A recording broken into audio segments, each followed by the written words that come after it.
Hello everyone, welcome back to our channel. तो आज आप लोगों को यहाँ पर एसकेआर क्लासेस पर मैं आप लोगों को यहाँ पर ऐसे इंपॉर्टेंट क्वेश्चंस बताने वाला हूँ जो कि कल आपका एग्जाम में कंफर्म देखने वाले हो। तो एमपी बोर्ड वाले जितने भी स्टूडेंट हैं वो 10th वाले वो काफ़ी ज़्यादा ध्यान से सुना, ऐसे क्वेश्चंस ही आपको देखने को मिलेंगे। अब आप बोलेंगे कि क्या आपने पेपर बनाया? पेपर मैंने नहीं बनाया, लेकिन मैंने जब पिछले 5 से 10 साल के जब पेपर देखे तो उनके अंदर ये क्वेश्चन हर साल हर बार पूछे जाते हैं। तो ये जो क्वेश्चन है इसके अंदर ये इन क्वेश्चंस के अंदर बस जैसे कि यहाँ पर अगर मैं बोलूँगा कि ये A2 है तो आपको हो सकता है कि वहाँ पर 3 या फिर 4 करके ऐसे वैल्यू मिल जाए, तो आपको वहाँ पर ऐसे क्वेश्चंस देखने को मिलेंगे।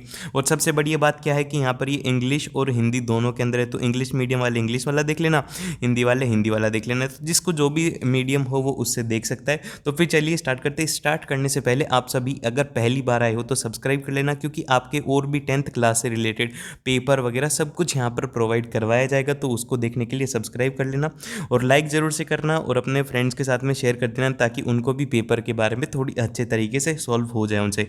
तो फिर चलिए स्टार्ट करते हैं। तो यहाँ पे जो पहला क्वेश्चन आता है वो आता है कि यहाँ पर रेखांकित समीकरण a1x plus B one Y plus C one is equal to zero, a2x plus B two Y plus C two is equal to zero के अनंत हल। तो यहाँ पर देखो, जब कभी भी ऐसा क्वेश्चन है तो इसके अंदर क्या करना है, इसमें अनंत हल का पूछा गया है। तो हो सकता है कि आपसे बोल दिया जाए कि जब वो एक साथ चल रही हो तो उनका क्या होगा। तो इसके अंदर तीनों के तीनों केस आपको याद कर लेने हैं, इनमें से कोई सा भी पूछा जा सकता है। तो इस तरीके से ये क्वेश्चन तो एक जरूर से ही आने वाला है कि इसका क्या होगा। तो अनंत हल के लिए जो कंडीशन रहती है वो रहती है कि यहाँ पर a1 by a2 is equal to b1 by b2 बराबर c1 बाय c2। तो इसका जो करेक्ट आंसर वो यहाँ पर डी है।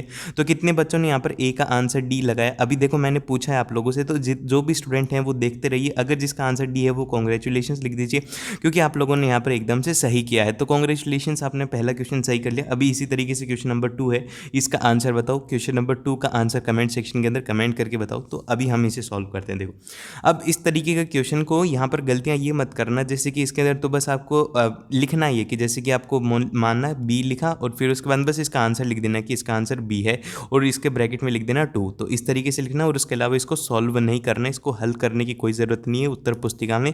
तो यहाँ पर इसमें पहला है कि यहाँ पर समीकरण x plus 2y is equal to 5, और यहाँ पर बोला गया कि यदि x इज इक्वल टू -1 है तो y का मान ज्ञात कीजिए। तो इसमें क्या करना होगा, जो यहाँ पर ये है, ये इक्वेशन है, ये है x plus 2y is equal to 5। तो इसमें सिंपल सी बात ये करनी होगी कि आपको इसमें जो x है, x की जगह पर क्या रखना है, वो रखना -1। तो -1 plus of 2y is equal to 5। अब उसके बाद में यहाँ पर y की जो वैल्यू आएगी 2y इज इक्वल टू 6, ये इधर जाके क्या होगा, ये हो जाएगा पॉजिटिव। तो ये इसमें ऐड हो गया 5 में, ये हो गया 6। तो यहाँ से y की जो वैल्यू आ गई वो आ गई 3। तो जिसका भी आंसर इसका 3 है उसका एकदम से सही है। जो इसका करेक्ट आंसर है वो यहाँ पर सी ऑप्शन इसका एकदम से सही है, बी का आंसर है सी। देन फिर उसके बाद में यहाँ पर बोला गया है कि सी वाला क्वेश्चन है, इस वाले का आंसर भी बताओ कमेंट सेक्शन के अंदर। जल्दी से कमेंट करो कि इसका आंसर क्या है। अब मैं बार बार ये नहीं बोलूँगा कि कमेंट करो, आप खुद से मैं बोलूँ कि इसका आंसर क्या है तो खुद से आराम से देखते कर देना। तो यहाँ पे इसका जो करेक्ट आंसर रहेगा सी वाले का, जो एकदम से सही आंसर रहने वाला है वो रहने वाला है 1/x माइनस ऑफ x। इसका एकदम से सही आंसर है। सी वाले का जो आंसर है वो है सी, जिसका भी सी आंसर है उसका एकदम से सही है। देन फिर उसके बाद में चलते हैं यहाँ पर क्वेश्चन नंबर 4 में। क्वेश्चन नंबर डी है, इसको डी या फिर 4 बोल दीजिए। इसमें बोला है कि प्रमेय व्यंजक x⁻7 minus of 6x² plus 2 divided by x³ plus 7 की हर घात क्या होगा। तो यहाँ पर आपको सिंपल सा है कि जब कभी भी ऐसे बोल जाए कि इसकी घात क्या होगी, तो आपको क्या करना है कि सबसे ऊपर जितनी सबसे बड़ी क्या है ऊपर वाले में अगर आप घात देखोगे तो सबसे बड़ी घात कितनी है, इसमें 7 है। 7 से छोटी को नहीं करना होता, सबसे बड़ी को निकालना होता है। तो ऊपर है 7 और नीचे कितनी है सबसे बड़ी, वो है 3। तो 7 में से 3 को घटा देंगे तो यहाँ पर क्या आ जाएगा, आ जाएगा 4। तो यहाँ पर 4 घात बचेगी। तो यहाँ पर जो करेक्ट आंसर है डी वाले का रहेगा वो है डी का क्या है, वो है डी। तो जिसने भी यहाँ पर डी करा है उसका एकदम से सही है। देन फिर उसके बाद में चलते हैं ई के अंदर। ई वाले का आंसर जल्दी से बताओ कि ई वाले का आंसर क्या रहने वाला है। अब देखो इसका आंसर एकदम से काफ़ी ज़्यादा आसान है।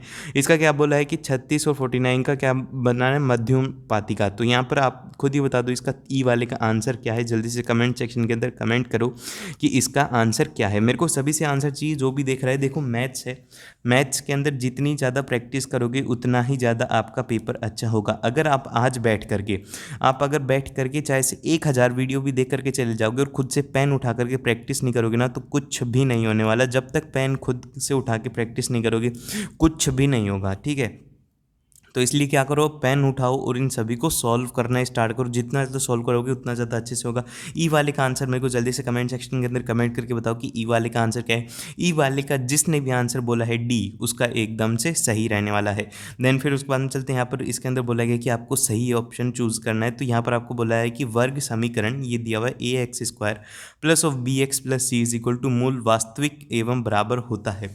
तो इसके अंदर मूल वास्तविक की बात पूछी गई है। तो यहाँ पर आपको एक और जो बात याद रखनी है वो रखनी है कि ये इसको मतलब कि इसका हल कैसे निकालते हैं, मतलब एक्स की वैल्यू वो निकालने का क्या तरीका रहता है, वो रहता है minus of B plus minus D divided by 2a रहता है। अब यहाँ पर डी की वैल्यू क्या होगी, डी की वैल्यू हमेशा याद रखना, डी की जो वैल्यू रहती है वो रहती है डी इज इक्वल टू रहता है B square minus of 4ac। अब देखो ये बी स्क्वायर माइनस 4ac है, इसको थोड़ा ध्यान में याद रखना क्योंकि इससे प्रश्न जरूर से आएगा। इसमें एक तो प्रश्न ये आएगा कि एक प्रश्न जो आना कन्फर्म है वो है कि यदि d की वैल्यू 0 हो जाएगी, तो d की वैल्यू 0 हो जाएगी तो आपको सिंपल सा बोल देना है कि इसका हल जो है x वो रहने वाला है माइनस ऑफ क्या रहेगा b बाय ए। बस आपको सॉल्व करने की जरूरत नहीं है, फॉर्मूला लगाने की जरूरत नहीं है। x is equal to minus of b by A 2a रहेगा इसका मान, मतलब कि दोनों के दोनों जो रूट हैं इसके वो बराबर रहने वाले हैं, या फिर 0 बोल दो वो बराबर रहेंगे। और एक और जो इंपॉर्टेंट बात है, इसको a x square plus b x की मतलब कि जो घात है वर्ग समीकरण की, एक और जो इंपॉर्टेंट बात यह है कि इसके अंदर बस दो ही हो सकते हैं, दो रूट हो सकते हैं, दो से ज़्यादा रूट इसमें नहीं हो सकते। एक हो सकता है, 0 हो सकता है, लेकिन दो से ज़्यादा नहीं होंगे। तो ये प्रश्न भी पूछा जा सकता है। तो इसका जो करेक्ट आंसर रहेगा वो रहेगा यहाँ पर ए वाले का ए ऑप्शन सही है। जिसने भी ए का ए करा है उसका ए सही है। तो अब बताओ कि यहाँ पर सेकंड वाले बी वाले का आंसर क्या है। तो यहाँ पर प्रत्यक्ष कर क्या है, जल्दी से कमेंट सेक्शन के अंदर कमेंट करके बताओ कि आयर है, हाँ भाई है, और संपत्तिकरण है, और यहाँ पर व्यावसायिक कर है, यहाँ पर ये सभी के सभी हैं। तो यहाँ पर ये इसका जो करेक्ट आंसर रहेगा बी वाले का जो सही आंसर है वो यहाँ पर डी। अब यहाँ पर बच्चे गलतियाँ क्या करेंगे, बच्चे गलती ये करेंगे कि जल्दीबाजी के अंदर बोलेंगे प्रत्यक्ष कर, यहाँ पर आयर लिख दिया। तो यहाँ पर सिंपल सा बोल देंगे कि बी इज इक्वल टू ए, फिर इसके बाद में आगे बोलेंगे कि सर कल हमसे गलती होगी क्योंकि हमने पूरा क्वेश्चन नहीं पढ़ा। तो ऐसी गलतियाँ अवॉइड करना, पूरे क्वेश्चन को पढ़ना और छोटी छोटी कैलकुलेशन मिस्टेक मत करना। जैसे कि काफ़ी सारे बच्चे होते हैं, अभी जल्दी से बताना, जल्दीबाजी के अंदर बताना कि 2 × 3 क्या होता है। अब बताओ काफ़ी सारे लिखेंगे इसको 5 क्योंकि उनको लगा कि 2 + 3 बोला है। ऐसी गलतियां होती हैं, अभी तो इस पर हंसी आ रही है कि ऐसी गलतियां हम थोड़ी करेंगे, लेकिन एग्जाम के अंदर जब देखे आओगे तो ऐसी गलतियां करोगे। तो ऐसी गलतियों का करने का नहीं करने का सबसे आसान तरीका है कि थोड़ा पेशेंस से आराम से करो पेपर को, तो आपसे ऐसी गलतियां नहीं होंगी।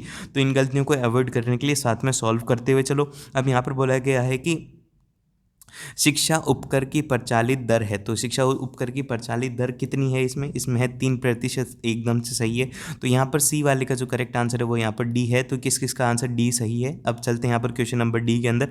और ये वाला जो डी वाला क्वेश्चन है ये काफ़ी ज़्यादा इंपॉर्टेंट क्वेश्चन है। इसके अंदर ये क्वेश्चन पूछा जाएगा 100%। ये वाला क्वेश्चन आपके पेपर में आने ही आने वाला है। तो ध्यान से करना है इस क्वेश्चन को। तो पहले तो डी वाला जिसको भी आता है वो इसका आंसर मेरे को कमेंट सेक्शन में कमेंट कर दो, जिसको नहीं आता है वो देख लो इसे। अब देखो इस तरीके के जो क्वेश्चन होते हैं इसके अंदर कई बार क्या होगा कि अभी तो ये वाला प्रश्न है, इसके अंदर ए बी सी डी जो है इसमें आपको देखना है कि ए बी सी डी कोई भी एक फिगर दिया हुआ है तो उसके चारों के चारों जो कोने हैं वो सर्कल को टच करने चाहिए। तो यहाँ पर क्या सारे के सारे टच करें, हाँ भाई टच कर रहे हैं। तो अब जब टच कर रहे हैं तो अब इसका मीनिंग क्या हुआ, टच करने का मीनिंग ये हो गया कि जब कभी भी सारे के सारे चारों के चारों पॉइंट करें तो यहाँ पर ही हो जाता है साइक्लिक क्वाड्रिलेटरल। अब साइक्लिक क्वाड्रिलेटरल हो गया तो साइक्लिक क्वाड्रिलेटरल की जो कंडीशन रहती है वो ये रहती है कि इसमें जो हमारे रहते हैं एंगल्स सामने वाले, मतलब कि एंगल बी और बात करें एंगल डी की, तो ये इनका जो सम रहेगा वो रहेगा 180 डिग्री। और इसी तरीके से जो एंगल ए है और एंगल सी है इनका सम रहेगा 180 डिग्री। तो ये हमेशा याद रखना कि इसके अंदर एंगल ए का और इसका सम हमेशा 180 डिग्री रहता है। और इसके अंदर अब बोला गया है कि जो एंगल ए की वैल्यू है वो x डिग्री है और एंगल सी की वैल्यू दी हुई 70। तो इसके अंदर सिंपल सी वैल्यू पुट करेंगे, एंगल ए की जगह पर लिख देंगे x डिग्री और यहाँ पर लिख देंगे कितना 70 डिग्री और यहाँ पर दिया हुआ है 180 डिग्री। तो इसका आंसर आ जाना चाहिए। जिसने भी इसका आंसर 110 डिग्री किया है उसका एकदम से सही है, और जिसने भी नहीं किया वो देख लो कि ऐसी गलतियाँ नहीं करनी है। देन फिर उसके बाद हम चलते हैं ई के ऊपर। ई वाला जो क्वेश्चन है इसके अंदर ये वाला क्वेश्चन भी काफ़ी बार पूछा जाएगा। ये ट्रिग्नोमेट्री का इंपॉर्टेंट क्वेश्चन है, ऐसे क्वेश्चन पूछे जा सकते हैं। इसमें क्या होगा कि अभी तो यहाँ पर क्या बोला गया है कि पेड़ की छाया। अब कई बार क्या कहा जाएगा कि एक पेड़ खड़ा हुआ था और वो क्या हुआ कि आंधी के आने की वजह से ये टूट गया। तो यहाँ पर टूटने को मैं किसे बना देता हूँ लाल कलर से कि ये टूट करके ऐसे नीचे गिर गया और जो उसका एंगल है वो है यहाँ पर कोई थीटा डिग्री है। तो यहाँ पर क्या होगा कि आपको सिंपल सी पूरे की हाइट दे दी जाएगी या फिर टूटे हुए की हाइट दे दी जाएगी और फिर उसके बाद में इसकी हाइट निकालनी होगी थीटा की हेल्प से। तो इसके अंदर जो सबसे इंपॉर्टेंट काम रहेगा वो किसका रहेगा, वो रहेगा भैया यहाँ पर रहेगा टेन थीटा का। अब टेन थीटा के लिए किसको बुलाएंगे, वो बुलाना होगा यहाँ पर पंडित बद्री प्रसाद हर हर बोले। अब पंडित बद्री प्रसाद तो हर हर आके बोल देंगे तो इससे आपको क्या फ़ायदा है, टेन थीटा की वैल्यू आ जाएगी, वो आ जाएगी पी बाय बी। और इसी के साथ में और भी चीज़ें सिखा देता हूँ कि जैसे कि अगर साइन की निकालनी होती है वो होती है P by H. Sine theta की वैल्यू क्या रहेगी, वो रहेगी पी बाय एच। इसको साथ में नोट डाउन करते हुए चलना। और कॉस थीटा की जो वैल्यू रहेगी वो रहेगी बी बाय एच। और उसी के साथ में ये तो हो गई कॉस थीटा की, उसी के साथ में जो कॉसेक थीटा रहेगा वो क्या रहेगा, वो रहेगा वन बाय साइन थीटा। तो वन बाय साइन थीटा की जब वैल्यू करेंगे तो ये हो जाएगा एच बाय पी। और इसी तरीके से अगर हम बात करें यहाँ पर सेक थीटा की, सेक थीटा जो रहेगा वो रहेगा one by cos theta. Cos theta की अगर बात करें तो यहाँ पर ही कितना हो जाएगा, ये हो जाएगा एच बाय बी। और उसी तरीके से अगर बात करें कॉट थीटा की, तो कॉट थीटा की जो वैल्यू हो जाएगी वो हो जाएगी बी बाय पी। और इसको बोल सकते हैं वन अपॉन टेन थीटा। तो ये बातें हैं जो कि आपको याद रखनी है। और इसमें एक और जो सबसे महत्वपूर्ण बात रहेगी वो रहेगी कि टेन ऑफ 45 डिग्री मतलब कि 45 डिग्री का जो कोण है इसकी वैल्यू रहती है एक। तो इसका मतलब ये है कि जो उसकी परपेंडिकुलर या फिर उसकी जो हाइट है और उसका बेस है वो सेम रहेंगे, इन दोनों की जो वैल्यू है वो रहेगी सेम। तो ये थोड़ा ध्यान में रखना कि परपेंडिकुलर और बेस की वैल्यू इसमें सेम रहती है, तो इसके अंदर ज़्यादा सॉल्व करने की ज़रूरत नहीं है। अगर देखो इसके अंदर ये बोला गया कि पेड़ की छाया और उसकी ऊंचाई बराबर है तो सूर्य का आयन कोण कितना होगा। तो जब ऊंचाई बराबर दी हुई है और पेड़ की छाया भी बराबर दी हुई है तो इस तरीके से क्या है, मैं एक पेड़ बनाता हूँ, देखो सुंदर सा, कितना सुंदर पेड़ बनाया ना मैंने। अब ये क्या हो गया, ये ऐसे खड़ा हुआ है ज़मीन पर। अब उसके बाद में क्या हुआ कि इसकी बनाएंगे अब हम परछाई। देखो अब इसकी परछाई बना दें। अब इसकी परछाई नीचे कुछ इस तरीके से होगी, मैं इसको ऐसे बना रहा हूँ, ठीक है, इस तरीके से परछाई होगी। तो ये है इसकी छाया, क्या है, ये है छाया। मैं छाया भी लिख देता हूँ, देखो कितना बढ़िया लिख रहा हूँ, ये हो गया छाया। अब ये है क्या है, ये है इसकी ऊंचाई, ठीक है, ये क्या है, ये है इसकी ऊंचाई। तो यहाँ पर साथ में देखते हुए चलना। अब ये ऊंचाई है तो यहाँ पर ऊंचाई मान लिया कि ये है h और ये कितनी है, ये है x, ठीक है। अब उसके बाद में यहाँ पर लगा देंगे टेन थीटा। तो टेन थीटा क्या रहेगा भैया, tan theta is equal to रहेगा ऊंचाई को ऊ से लिख देते हैं और डिवाइडेड बाय छाया को 6 से लिख देते हैं, ठीक है। अब यहाँ पर ये दोनों की दोनों बराबर दी हो तो यहाँ से वैल्यू आ गई 1। अब यहाँ पर टेन थीटा की वैल्यू की आ गई 1, तो यहाँ पर थीटा क्या होगा कि 1 आ जाए, तो यहाँ पर थीटा की वैल्यू होनी चाहिए 45 डिग्री। तो यहाँ पर इसका एकदम से सही ऑप्शन रहेगा, वो रहेगा theta is equal to 45 degree. इसका एकदम से सही आंसर है। तो थर्ड ई वाले का आंसर है वो है डी। देन फिर चलते हैं यहाँ पर ई वाले, ये है रिक्त स्थान की पूर्ति करनी है आपको। तो रिक्त स्थान की पूर्ति करने वाले जो प्रश्न है इसके अंदर आपको पूरा लिखने की जरूरत नहीं है कि वस्तु के समय के साथ में मूल्य की कमी हो को क्या कहते हैं। तो आपको सिंपल सा बस यहाँ पर क्या आएगा उसको लिखना है और उसके अलावा कुछ भी नहीं लिखना। तो यहाँ पर इसमें क्या आएगा, इसका करेक्ट उत्तर जल्दी से बताओ कमेंट सेक्शन के अंदर। पहला, दूसरा, तीसरा, चौथा, पांचवा, पांचों का एक साथ में कमेंट सेक्शन के अंदर मेरे को का आंसर चाहिए। जल्दी से सारे आंसर दो, फिर मैं आंसर बताता हूँ इसका क्या आंसर है। सबसे पहले तो कमेंट करो कि इसका आंसर क्या है। तो मैं अभी बताता हूँ कि इसका आंसर क्या है। इसका जो करेक्ट आंसर है कि वस्तु के समय के साथ मूल्य में कमी को क्या कहते हैं, इसको यहाँ पर कहा जाता है, वो कहा जाता है धसारा। धसारा, ठीक है, धसारा कहा जाता है। इसका जो करेक्ट आंसर रहेगा रहेगा धसारा, एकदम से सही उत्तर है। देन फिर चलते हैं बी के अंदर। बी के अंदर बोला गया कि यदि दो त्रिभुजों के संगत कोण बराबर हैं तो वह त्रिभुज क्या कहला जाता है, वो समरूप त्रिभुज होता है। तो जिसका यहाँ पर समरूप है वो एकदम से सही उत्तर है। देन फिर तीसरे वाला है कि वृत्त के केंद्र से जीवा पर डाला गया लंब और जीवा को क्या करता है, यहाँ पर समविभाजित करता है। तो क्या करता है, समद्विभाजित, समद्विभाजित, ठीक है। इसको इस तरीके से लिखना है। तो यहाँ पर गलतियाँ नहीं होनी चाहिए लिखने में, नंबर काट लेंगे नहीं तो टीचर आपके। अब यहाँ पर है क्वेश्चन नंबर चौथा। क्वेश्चन नंबर चौथे के अंदर है कि शंकु के आयतन का सूत्र क्या है। तो यहाँ पर शंकु के आयतन का सूत्र जो रहेगा वो रहेगा pi r square h divided by 3। तो ये रहेगा इसका सूत्र जरूर से याद रखना अपने एग्जाम के अंदर। और यहाँ पर आंकड़ों का औसतन मान को, आंकड़ों के औसतन मान को क्या कहा जाता है, इसको कहा जाता है माध्य। माध्य कहते हैं इसे, तो ध्यान से नोट डाउन करते हुए चलना। और एक और सभी बच्चों के लिए इंपॉर्टेंट नोटिफिकेशन अभी आ गया है, वो ये आ गया है कि अगर अभी तक आप लोगों ने हमारे चैनल को क्या नहीं करा है, सब्सक्राइब, तो क्या करना है, सब्सक्राइब करो जल्दी से। वो जो लाल वाला बटन है उसको ग्रे बटन में या फिर कलरलेस कर लो। और अगर लाइक नहीं किया है तो लाइक करो जल्दी से और सब्सक्राइब कर लो और लाइक कर दो और अपने फ्रेंड्स के साथ में शेयर कर देना कंप्लीटली वॉच करने के बाद में। तो यहाँ पर उसी के बाद में चलते हैं यहाँ पर क्वेश्चन नंबर 4। क्वेश्चन नंबर 4 वाले जो हैं ये हैं सत्य असत्य। अब इसमें बच्चे गलती क्या करते हैं कि इसको पहले को एक को लिखेंगे कि किसी निश्चित घटना के परिकार का मान एक होता है, तो उसके बाद में लिखेंगे कि क्या ये सत्य है। तो कॉपी में इसके लिखने की ज़रूरत नहीं होती, प्रश्न पत्र में इसलिए दिया हुआ है कि आपको बस इसके उत्तर लिखना है। तो इसका उत्तर क्या रहेगा, इसके अंदर बोलेगा कि किसी निश्चित घटना की प्रायिकता का मान एक होता है। तो यहाँ पर क्या है, सत्य है, एकदम से सत्य है भाई, ये बात तो एकदम से सत्य है। तो इसका जो करेक्ट आंसर है वो है सत्य। तो सभी के बता दो कि सत्य असत्य, पांचों के जल्दी से बता दो। अब बार बार नहीं बोलूंगा मैं, जल्दी से सत्य और सत्य बताते जाओ। अब उसके बाद दूसरे में चलते, इसके अंदर है कि वक्र की एक अवधा के बिना कोण बराबर नहीं होते। क्या ये बात सही है? नहीं भाई, एकदम से गलत है, इसमें बराबर होते। तो इसका जो करेक्ट उत्तर है वो रहेगा असत्य, इसका एकदम से सही है आंसर है। देन फिर उसके बाद में चलते हैं यहाँ पर तीसरे में है कि धनाभ की सभी सतह बराबर होती हैं। नहीं भाई, ये एकदम से गलत है, ये क्या है, ये है असत्य है। तो इसको थोड़ा ध्यान से देखना, ये क्या है, ये है असत्य। देन फिर चलते हैं यहाँ पर चौथे के अंदर है कि किसी बाहरी बिंदु के वृत्त पर खींची गई स्पर्श रेखाएं बराबर होती हैं। क्या है भाई, सत्य है, ये भी सत्य है भाई, ये क्या है, ये है सत्य। तो ये सत्य बातों को सत्य बोलेंगे, सत्य हमेशा सत्य रहता है। और आप लोग भी एकदम से सत्य हो, आप असत्य मतलब एक तरीके से आपने ईमानदारी से मेहनत करिए तो आपका पेपर भी बहुत ही अच्छा होगा।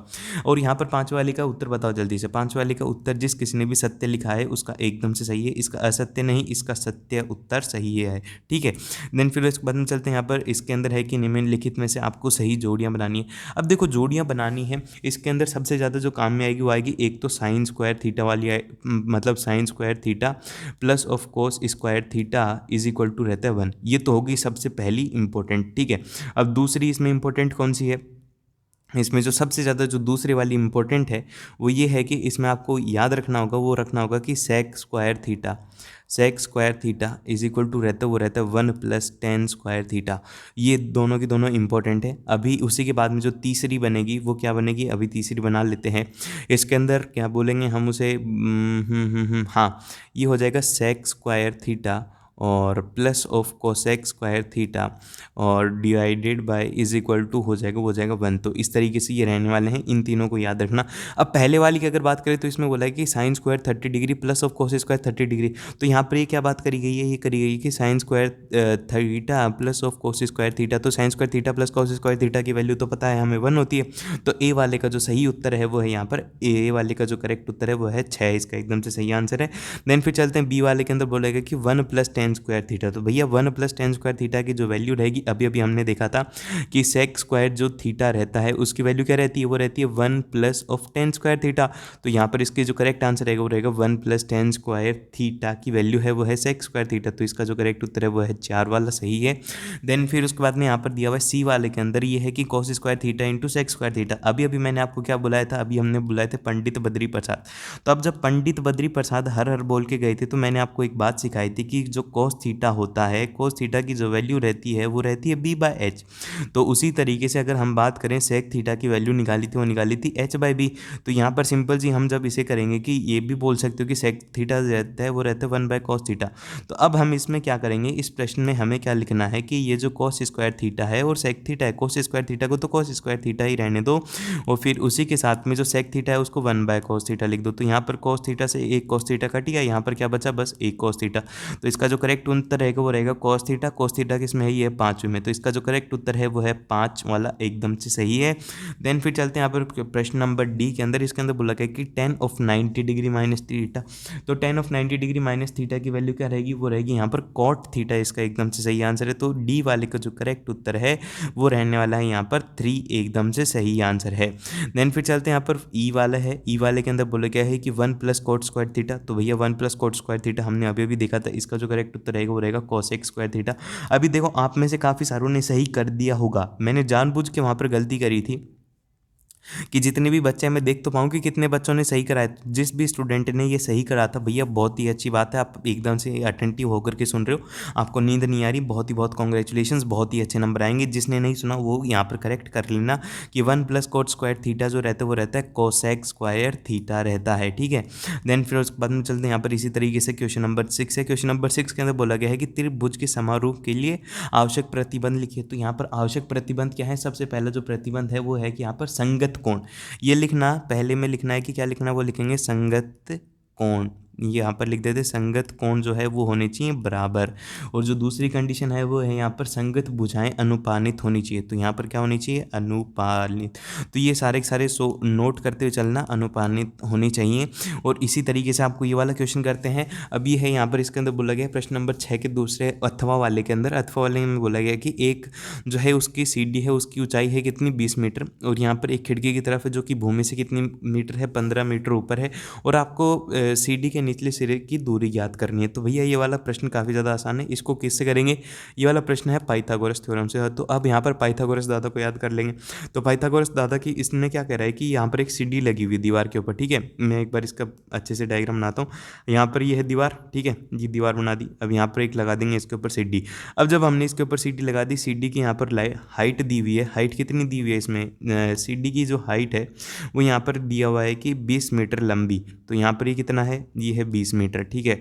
अभी उसी तरीके से यहाँ पर इसकी हाइट कितनी दी हुई है, वो दी हुई है 15 मीटर। और यहाँ पर इसकी मान लेते हैं कि ये है x मीटर। तो आपको पता होना चाहिए कि पाइथागोरस दादा ने कहा था कि जो है हमारा हाइपोटेनियस स्क्वायर रहता है वो रहता है perpendicular square plus of base square. तो यहाँ पर परपेंडिकुलर की वैल्यू कितनी है, वो है यहाँ पर 15 मीटर, मतलब 15 का whole square plus of base square.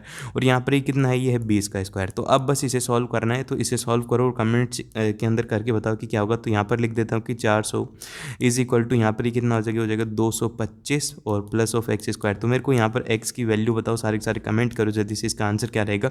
और जो नेक्स्ट वीडियो आएगी उसके अंदर इससे भी ज़्यादा इंपॉर्टेंट क्वेश्चंस हैं। ये तो इंपॉर्टेंट थे ही, इससे भी बहुत ज़्यादा very very very very very very important questions है। तो वो देख लेना। और सब्सक्राइब नहीं किया तो सब्सक्राइब कर दो। तीसरी बार बोल रहा हूँ सब्सक्राइब करने के लिए। अगर 3 बार में भी सब्सक्राइब नहीं करते हो तो ऐसा कौन करता है भाई, एक बार में कर दिया करो। और लाइक करना, और भी वीडियोज़ देख लो। इससे पहले पेपर अपलोड कर दिया तो पेपर भी देख लो।